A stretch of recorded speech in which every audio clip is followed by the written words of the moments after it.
Me da tremenda felicidad poder estar acá a pesar del día bien lluvioso, pero estamos contentos porque podemos dedicar un miércoles más a hablar de la palabra de nuestro Dios. Hoy les traigo un mensaje titulado La gracia sea con todos, y es una primera parte del mensaje que quiero tratarles también el día sábado, cuando vamos a estar hablando de estrellas o servidores. Ya saben que nos estamos acercando a la fecha de acción de gracia, y como estamos en una iglesia primero, otra después, nos va a ser un poco más difícil estar en la fecha, pero estamos contentos por poder estar acá presentando este mensaje. Mi pregunta es: ¿cuántos quieren que la gracia de Dios esté con ellos?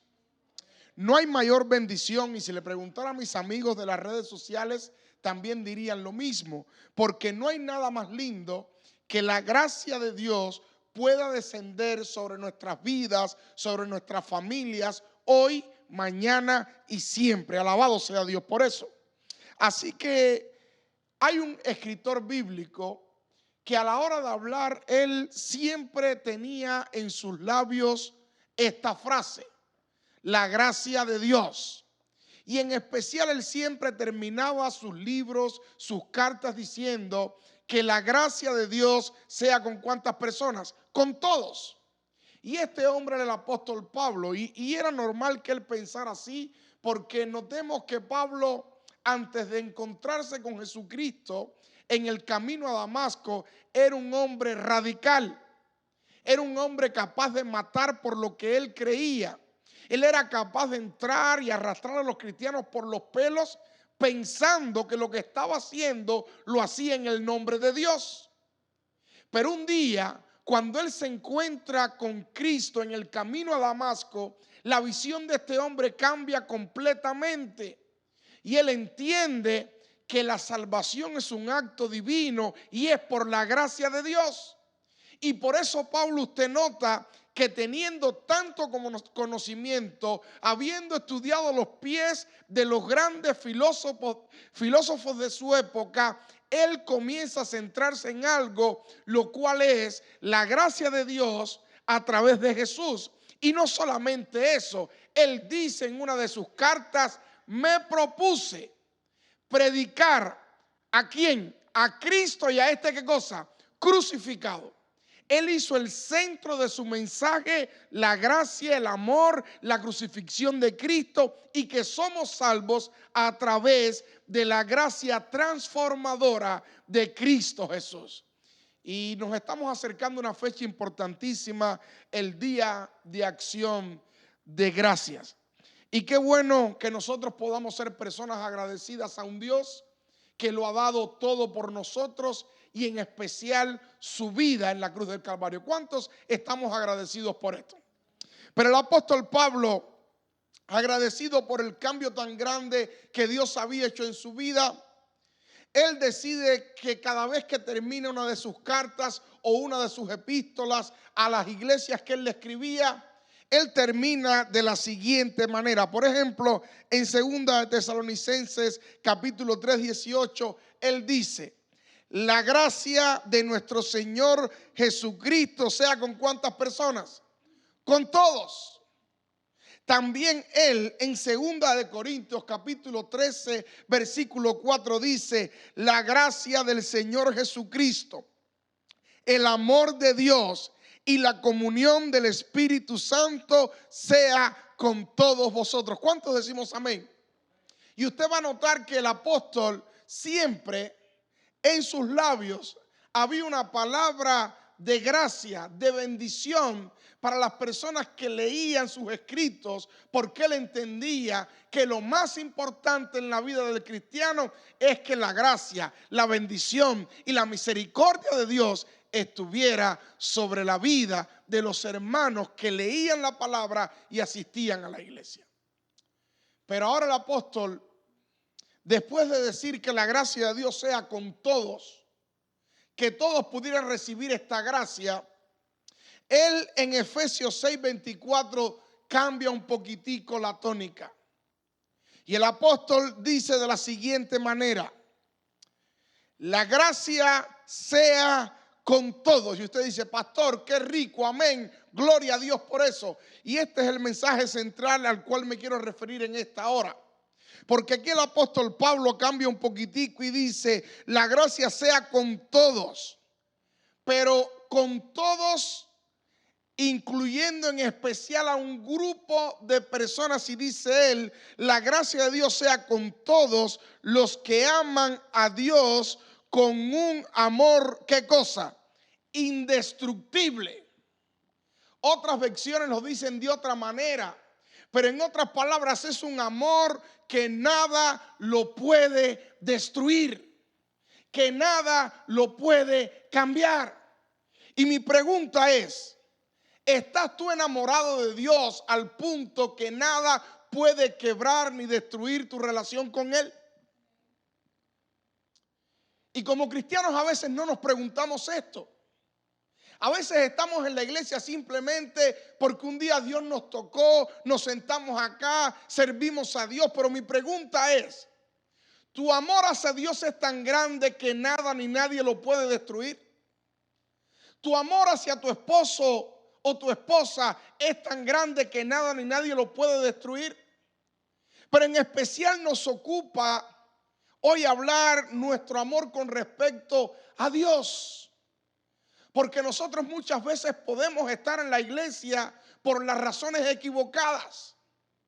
Y hay hermanos y personas que vienen a la iglesia todo el tiempo, pero no entienden un principio tan importante como este. Y usted dirá, bueno, ¿por qué dar gracias a Dios? Por la salvación, por lo que me ha dado.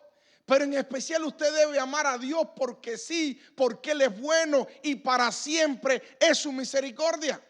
Y por su gracia vamos a estar en el reino de los cielos. Y cuando usted ama a Dios en ese punto, su amor es indestructible, nada lo puede quebrar. Pero en el caminar cristiano van sucediendo cosas en nuestra vida. Y esas cosas que suceden son impresionantes y nosotros comenzamos a perder el rumbo de por qué amar a Dios. Y comenzamos a amar a Dios entonces porque, miren amados, yo no sé usted, pero Dios me ha bendecido tanto desde el día que yo dije, Señor, te quiero servir. No sé si usted la ha pasado, en mi experiencia, el evangelio cambió la vida de mi familia completamente. Y es natural que una vez que tú buscas a Dios, sirves a Dios, todo va a cambiar en tu vida. En esta semana estaba allí en Facebook y vi uno de los videos impresionantes. Había un artista mundano, pero que cree en Dios a su manera. Y entonces le estaban preguntando a él, bueno, ir a la iglesia, ¿para qué? Si al final allí te sacan todo el dinero. Y él decía, vamos a imaginar que yo pienso como tú y ir a la iglesia es ir y tienes que pagar un dinero. Está bien, vamos a pensarlo así. Yo no lo creo, decía él, pero vamos a pensar que sea así. Ahora, si de todo el dinero que a mí me entra, yo tengo que dar, por ejemplo, el diezmo a la iglesia para que ellos paguen la luz y las ofrendas, paguen el agua. Pero no solamente eso, son personas que cuando tú llegas te tratan bien, tus hijos están en un ambiente sano, te están hablando todo el tiempo de vivir de una manera saludable. Además de eso, si llegas deprimido, siempre hay una palabra de ánimo, el pastor va y te bendice, ora por tu familia. Si estás enfermo, algún hermano llega y te visita. Mira, amigo, si yo tuviera que dar dinero para que hicieran todo esto por mí, es el dinero mejor invertido del mundo. Imagínate. Ahora, dice él, yo soy artista y he visto amigos míos millonarios en el fondo del pozo. Han entregado sus vidas a Dios y Dios los ha llevado de victoria en victoria, de depresión a personas con un semblante de ánimo. Terminaba diciéndole en su reflexión, vale la pena estar en los caminos de Dios. Y mira, amado, cuando uno llega a la iglesia, es natural que las bendiciones de Dios comiencen a venir a tu vida. Porque realmente el evangelio te toma de una manera y cuando usted comienza a ser un buen padre, un buen hijo, usted comienza a ser una buena persona, a no violar las leyes, a trabajar, porque cuando usted analiza el evangelio es todo esto. El evangelio te lleva a una mejor conducta, a una mejor administración. Es cuando tú has entendido realmente el evangelio. Y automáticamente cuando usted comienza a diezmar, a ofrendar, Dios lo comienza a bendecir en muchos aspectos. Pero hay un peligro en esto. Y el peligro es creer que las bendiciones vienen por el hacer. Y el sábado vamos a hablar un poquitico con respecto a esto. Y en la palabra de Dios encontramos a un grupo de personas que sentían un amor no indestructible por Dios, sino un grupo de personas que seguía a Jesús por los panes y los peces. Miren, en Juan 6, 22 y 26 encontramos a un grupo de personas que están buscando a Jesús. Y dice la Biblia que al día siguiente la gente que estaba al otro lado del mar vio que no había habido allí más que una sola barca y que Jesús no había entrado en ella con sus discípulos, sino que estos se habían ido. Pero otras barcas se habían ido. Ahora, el punto es el siguiente. ¿Qué está pasando en esta historia?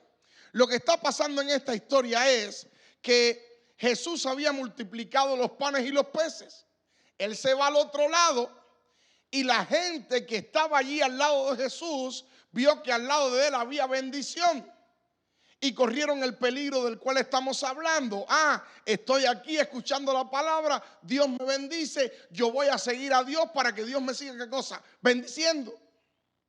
Y usted tiene que seguir a Dios porque realmente usted entiende que sin la gracia, la misericordia, el favor de Él sobre tu vida y su cuidado, usted no es nadie. Pero a veces nos confundimos como este grupo de personas y decimos, no, vamos a la iglesia para que Dios nos siga dando. Y mi pregunta es, ¿por qué vienes a la iglesia? Pastor, yo voy para que Dios me sane, para que Dios... Pero ese no debe ser el motivo principal. Y este grupo de hermanos fueron y cruzaron al otro lado buscando a Jesús. ¿Y saben cuáles fueron las palabras de Jesús? Y me impresiona porque Jesucristo era una persona bastante equilibrado a la hora de hablar y trataba de hablar de una manera que no hiriera a las personas. Y dice que él les dijo, ustedes no me andan buscando porque me querían ver. Ustedes me estaban buscando por los panes y qué más. Y por los peces. A Dios no le gusta que tú le estés buscando por interés. A Dios le gusta que si tú le busques de sincero corazón. Lo segundo que podemos ver en la palabra es en el libro de Éxodo, capítulo 32, versículo 1. Y es que también en la iglesia muchas veces corremos el peligro no solamente de buscar a Jesús por interés, no buscarlo por su gracia, por su amor, por su poder, por su misericordia, porque te ha salvado. No solamente lo buscamos por interés, sino también aprendemos a desarrollar un amor indirecto hacia las cosas que Dios hace por nosotros y empezamos a darle la gloria a la gente en vez de dársela a Dios. Y dice la Biblia en el libro de Éxodo capítulo 32, versículos 1 y 2, que el pueblo vio que Moisés se tardaba en descender del monte y se acercaron entonces a Aarón y le dijeron, levántate y haznos dioses que vayan delante de nosotros. Y aquí viene el punto clave que quiero resaltar, porque a este Moisés, el varón que nos sacó de la tierra de Egipto, no sabemos lo que le haya acontecido. Mi pregunta es, ¿quién sacó al pueblo de Dios de la tierra de Egipto? Ahora, ¿quiénes pensaban los israelitas que los había sacado de Egipto? Moisés. Y muchas veces nosotros estamos en la iglesia y escucho testimonio de gente, oh Señor, gracias por el hermano Humberto, porque si no fuera por el hermano Humberto, yo no estaría aquí. Es bueno que usted reconozca al hermano Humberto, pero usted debía haber comenzado diciendo, gracias a Dios porque Él me ha sostenido hasta aquí. No quiere decir que usted no bendiga al vehículo o al canal que Dios utilizó para bendecir su vida, pero usted tiene que entender en primer lugar que quien lo bendice, quien lo mantiene vivo, quien lo mantiene respirando, quien lo mantiene caminando, quien protege a su familia, quien vigila por su vida, se llama Jehová de los ejércitos. Que quien lo sacuste un día del mundo no fue el obrero bíblico que te dio los estudios. Es Dios que lo usó a él y usó al Espíritu Santo y usó a su Hijo muriendo en la cruz para que por su gracia, su amor y su poder usted diera un cambio de vida y hoy usted esté aquí siendo una persona que se prepara para ir al reino de los cielos. Queridos hermanos, podemos caer en este gancho. Y pastor, ¿qué tiene de malo que uno agradezca a aquel que lo bautizó? No tiene nada de malo. Usted puede agradecer, pero usted tiene que poner en primer lugar a Dios. ¿Por qué, pastor? Porque usted corre un peligro grave. Yo a veces escucho personas que dicen, ay, pastor, ¿cuándo viene por mi iglesia para que predique? O personas que se la pasan diciendo, mi ídolo predicando es fulano de tal, o es mengano, o es esperancejo, y como fulano no predica a nadie. Y el día que esa persona comete un error, ¿qué vas a hacer? ¿Qué va a suceder con tu vida? Si hay que adorar a alguien porque hace algo bien, es a Jehová, es a Dios. Porque el enemigo sabe jugar ese jueguito. Oh, esta iglesia está en pie por la hermana Adriana. Y el día que Adriana se vaya de la iglesia, ¿qué va a suceder? Y el día que el pastor falle. Y el día que falle fulano de tal, o el dirigente tal, o el hermano tal.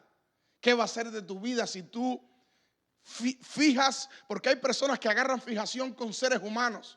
Usted no ha visto en el mundo personas que siguen a una estrella de rock o a un cantante y son capaces de quitarse la vida por un ser. Y a veces, caballero, es un ser humano. No que Messi, que hace Messi, sí, es buenísimo, es millonario, pero ¿qué? Es un ser humano. El día que una enfermedad grave llega a su vida, como el dueño de la Apple, todos sus millones no lo pueden salvar. En estos días escuchaba a uno de los hombres más poderosos del mundo, millonario, diciendo, necesitamos todo el tiempo del jefe. Y le decían, no, usted es uno de los hombres más famosos. Él decía, no soy yo. El hombre más famoso es Jesucristo. Porque nosotros a veces no entendemos que el ser humano es un ser humano igual que usted y que yo. No, porque fulano de tal. Y un ser humano. Tenemos que entender que aunque Dios usó a Moisés, no fue Moisés el que sacó al pueblo de Egipto. ¿Saben que cuando Dios llama a Moisés, Moisés no quería ir?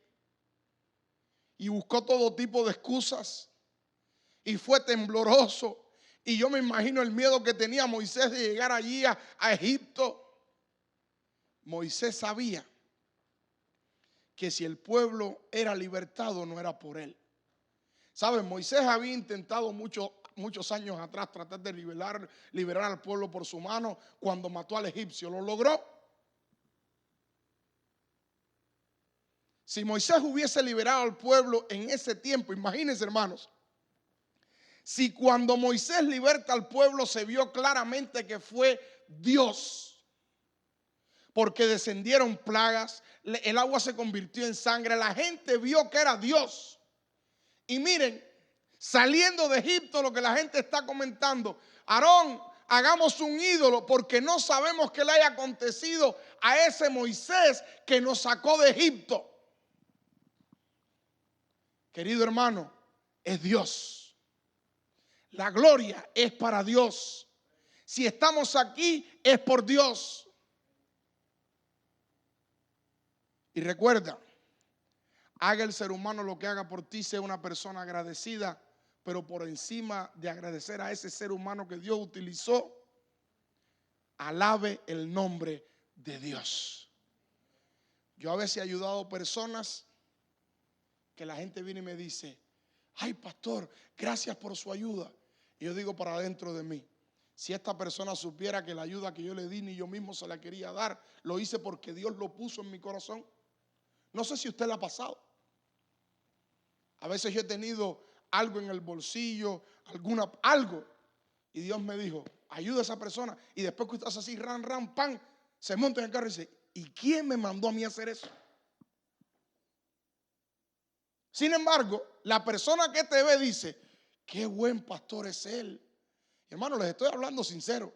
Qué consagrado, qué corazón más bondadoso. Y voy toda la carretera diciendo, mi esposa me va a matar. Si ella supiera lo que yo acabo de hacer, le acabo de dar tanto a fulano. ¿Y cómo yo hice eso? Nada, que el Espíritu Santo te toma en ese momento y te dice, hágalo y lo tienes que hacer. Y la persona se queda pensando, qué buena persona es la hermana Adriana. No, es Dios que obra el querer como el hacer por su buena, ¿qué cosa? Voluntad. Número 3, a veces nosotros somos cristianos que amamos a Dios no con un amor indestructible, sino con un amor depende de la circunstancia. Y tenemos el ejemplo de Pedro en Mateo 26:34, cuando Pedro dice, maestro, aunque todos te negaren, con todo yo, Pedro, ¿qué cosa? No te negaré. ¿Cuántos han estado? Estamos hablando con cristianos reales en esta noche, amén. ¿Cuántos han estado diciendo, ahora sí yo le voy a ser fiel a Dios? Ahora sí yo me voy a consagrar. Ahora sí ese pecado no me va a vencer. Ahora sí yo lo voy a lograr. Y antes que el gallo cante, antes que el sol se ponga, ya le has fallado a Dios 40 veces en el mismo pecado que tú dijiste que no le ibas a fallar.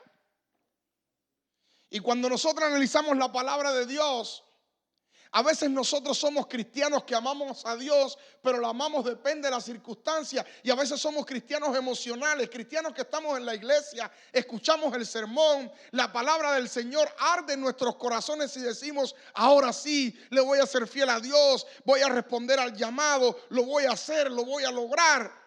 Y cuando damos la vuelta, caemos en el mismo pecado. Yo recuerdo que estábamos recién llegados de Cuba, recién llegados, e invitaron a la iglesia de los peregrinos a un chef a hablar de platillos vegetarianos.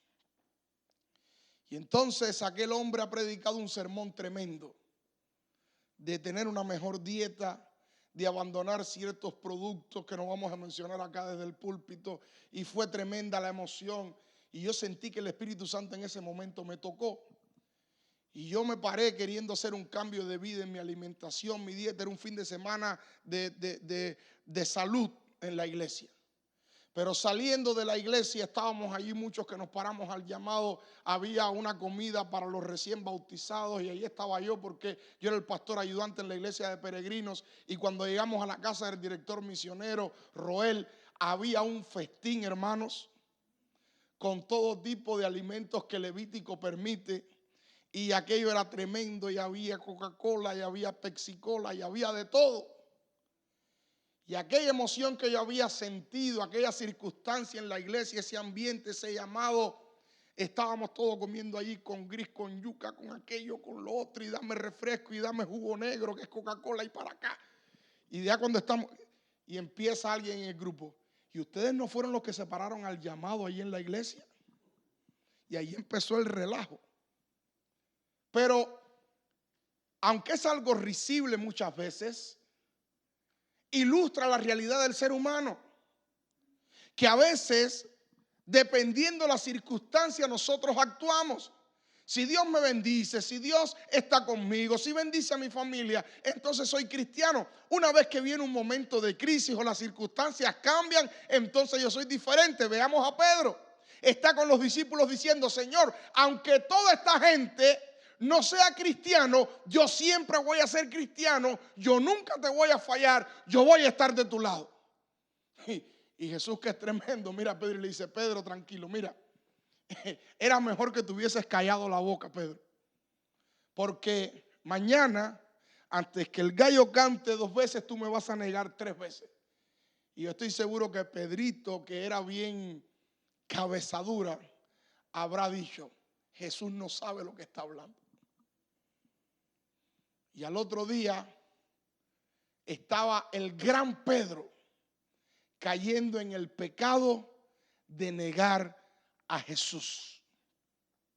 Y queridos hermanos, a menos que amemos a Dios con un amor indestructible, vamos a fallar y a fallar. Cuando usted tenga un amor indirecto, interesado, circunstancial, usted le va a terminar fallando a Dios. Por eso el apóstol Pablo dice: la gracia de Dios sea con todos, pero con todos los que aman a Dios con un amor indestructible. Ahora, ¿qué cosa es un amor indestructible? Amor indestructible es lo que encontramos en el Evangelio de Lucas, capítulo 15, versículos 17 y 18. Para mí es una de las historias más impresionantes de la Biblia, porque es una historia que habla de gracia, de amor, de perdón, de misericordia, de salvación. Y es un capítulo hermoso donde habla de la oveja perdida, habla de la moneda perdida, pero en especial habla del hijo perdido. Y esta parábola ilustra qué cosa es un amor indestructible. Y aquí habla de la experiencia de un muchacho que hizo todo para no merecer el amor de un padre que se lo había dado todo.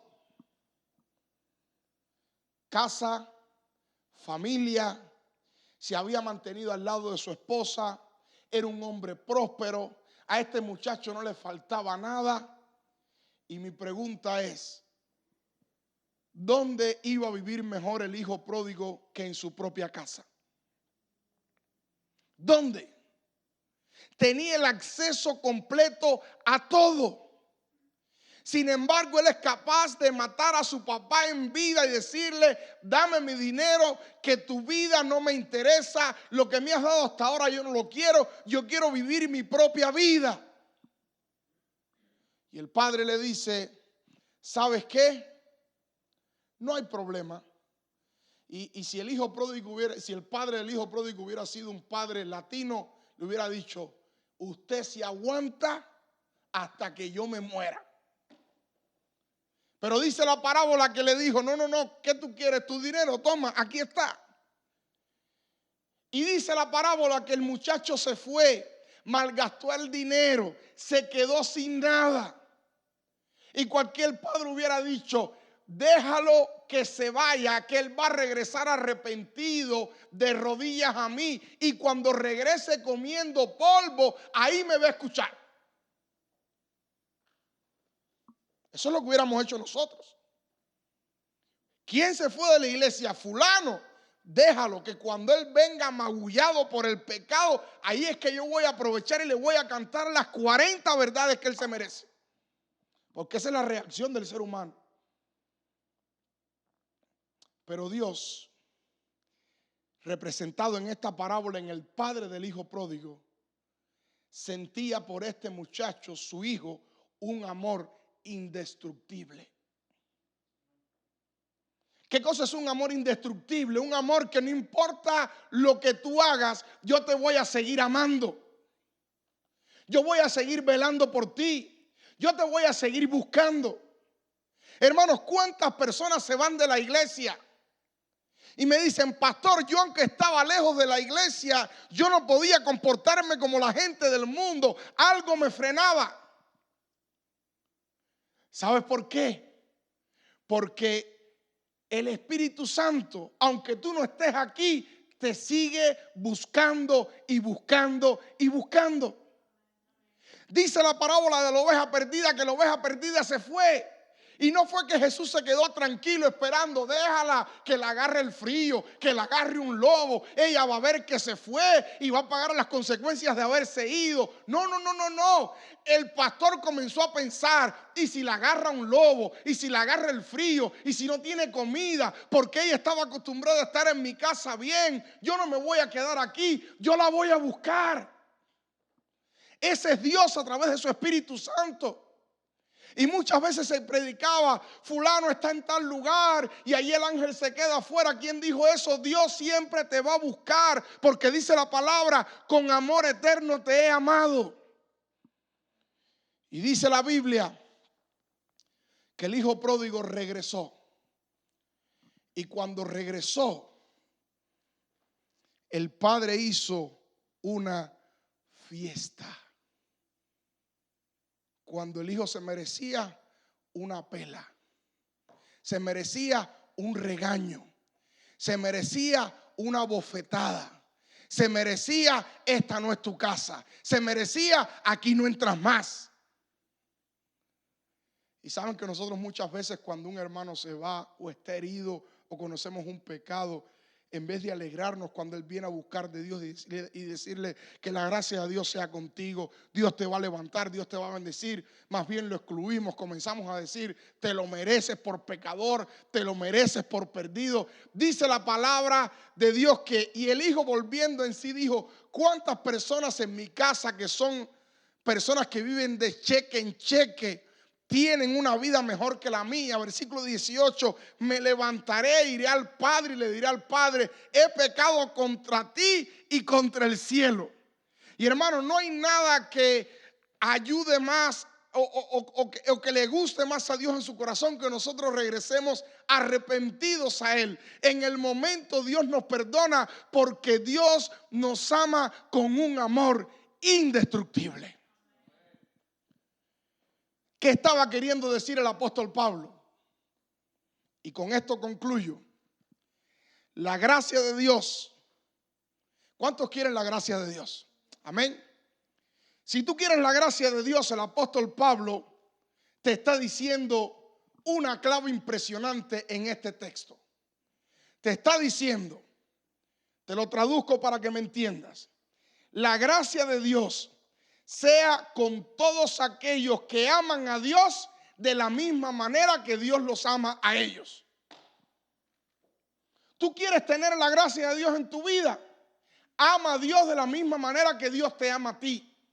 Y el amor de Dios es perfecto, no cambia, no varía, no es reemplazable por nada. No hay nada que pueda hacer que el amor de Dios no te llame y te busque. Y si tú amas a Dios de la misma manera, su gracia, su misericordia, su amor y su poder estarán sobre tu vida hoy, mañana y siempre. Termino en esta noche diciéndote, la gracia de Dios sea con todos los que aman al Señor Jesucristo con un amor indestructible. Que Dios nos bendiga. Pongámonos en pie para orar. Querido Padre que moras en los cielos, queremos que tu gracia esté sobre nuestras vidas, sobre nuestra familia, sobre nuestros hogares, sobre cada cosa que emprendamos. Queremos que tu misericordia, tu amor, tu poder camine con nosotros. Pero en esta noche tú has sido claro en tu palabra a través del apóstol Pablo.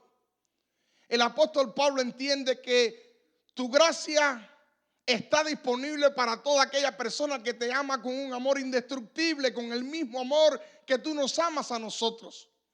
No con un amor depende de la circunstancia, no con un amor indirecto, no con un amor interesado, sino con un amor que no hay obstáculo que pueda impedir que sea saltado por esa persona, porque te ama por encima de todo en este mundo. Por eso, Señor, rogamos que al amarte de sincero corazón, ni lo alto, ni lo bajo, ni principados, ni potestades, ni crisis en el trabajo, ni enfermedades, ni crisis donde quiera que nos encontremos, pueda separarnos del amor de Dios que es en Cristo Jesús, Señor nuestro.